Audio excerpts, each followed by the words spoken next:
one of the most beloved and best remembered cartoons of the 1980s only lasted 27 episodes. But if you were a kid back then, Dungeons & Dragons the animated series was unforgettable.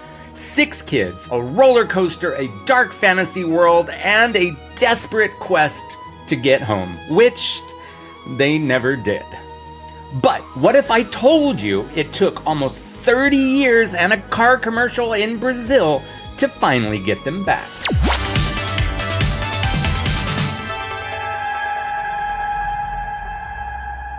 I was the perfect target audience for the show. By 1983, I was all in on Dungeons & Dragons. I had the AD&D rulebooks, I had the novels, I had the pewter miniatures, I subscribed to Dragon Magazine. I even had the brand new Unearthed Arcana rulebook when the cartoon premiered. I played every week with my parents and my brother using the original box set. So when the cartoon's heroes mirrored classes straight out of the new books, I was psyched. This was my world on Saturday morning TV. But the story behind this cartoon, how it was created, how it was nearly canceled right away, and how it finally ended is just as wild as anything we ever rolled for.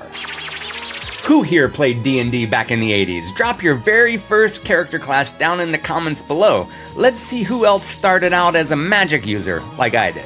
Okay. The Dungeons & Dragons cartoon didn't appear out of nowhere. TSR's game was exploding in popularity in the early 80s. It was the biggest fantasy phenomenon since Star Wars. Fantasy was everywhere in the early 80s. Conan the Barbarian, the Beastmaster, Krull, Dragon's Lair. Movie theaters were filled to the brim with sword and sorcery, and Saturday morning needed its own fantasy epic. So, in 1983, Marvel Productions teamed up with TSR and brought Dungeons & Dragons to CBS. 6 kids are yanked off of a roller coaster and dropped headfirst into a world of magic. And then the Dungeon Master appears, handing out magic weapons. Hank's energy bow, Diana's staff, Eric's shield, Bobby's club, Sheila's cloak, and Presto's hat. And just like that, the adventure begins. But from the very first episode, the show was already walking a razor's edge. From day one, controversy swirled around the Dungeons & Dragons cartoon. In the very first episode, the characters actually contemplated killing Venger, the show's big bad. For a kid's cartoon, that was cutting edge. A little too cutting edge for CBS. Complaints rolled in and the network almost canceled it immediately.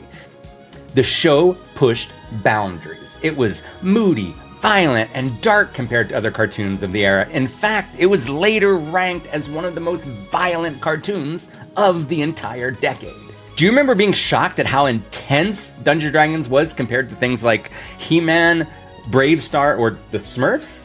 Let me know how you felt about it in the comments. The concern over the show's violence was so great that the FCC actually required CBS to air a warning before each episode was broadcast. However, in spite of that, Dungeons & Dragons dominated its time slot for 2 years, beating out everything else on Saturday morning. And it helped to spin out more than 100 licenses for every type of product imaginable. They had coloring books, cereal, lunch boxes, puzzles, board games, you name it, and Dungeons & Dragons was on it. Hank and his friends were everywhere. Question for cartoon fans, did Venger's voice ever sound strangely familiar to you? Like maybe you'd heard it in another classic cartoon? I'll reveal who it was and why it made the show even more legendary right after this. We'll return after these messages. Welcome to Retro Rewind TV, and if you're a fan of 70s, 80s, and 90s nostalgia, then you, my friend, are in the right place. Every week, we revisit the shows, movies, toys, and music that defined our generation. Hit that subscribe button, ring the bell, and be kind. Retro Rewind. So, who was behind Venger's terrifying voice? None other than Peter Cullen himself. Yep, the same man who voiced Optimus Prime in Transformers and even Eeyore in Winnie the Pooh. Cullen's performance gave Venger that unforgettable gravitas that made him one of the most iconic cartoon villains of the decade. Stay away from me, dragon! I am Optimus Prime. Not much of a house. Just right for not much of a donkey. Unfortunately, even with Optimus Prime on the cast and top ratings, Dungeons & Dragons could not escape its fate.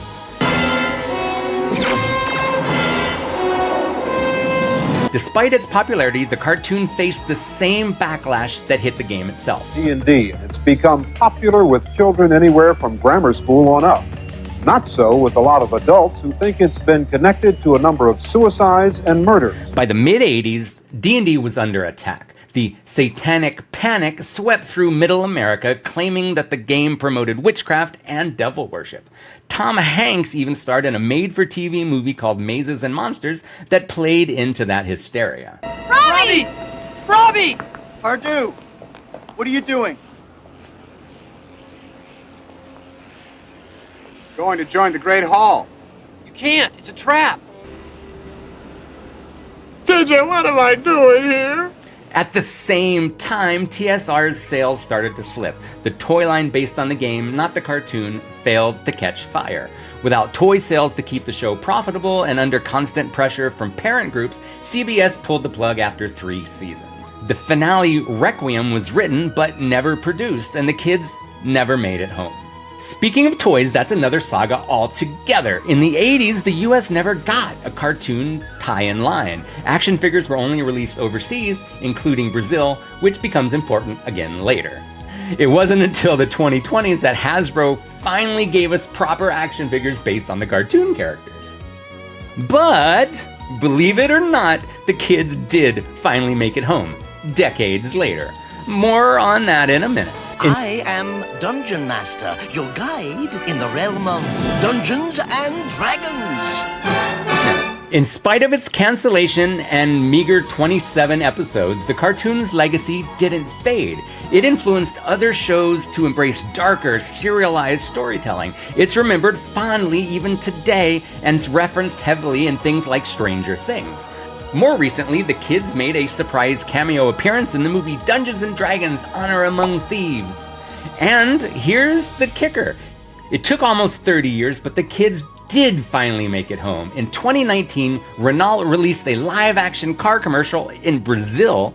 It recreated the characters perfectly, and at long last, they found their way back. It wasn't the ending that we expected, but it gave us fans closure. Finally.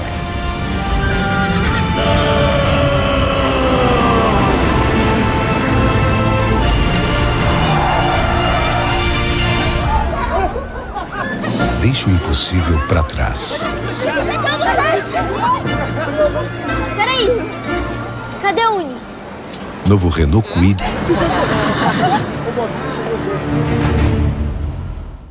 Dungeons & Dragons, the animated series, may have only lasted 27 episodes, but for us Gen X kids, it left an impact way beyond its short run. I was a huge fan then, and I still am now. And if you love checking out this fantasy adventure, then you'll want to check out one of the greatest fantasy cartoons ever made, Thundar the Barbarian. It helped inspire shows like Dungeons & Dragons and gave us the unforgettable trio of Thundar, Ariel, and Ukla the Mock. The video is waiting for you right up here. That's it from the bar. This is Matt Nasto signing off. Just remember, be kind. Retro Rewind.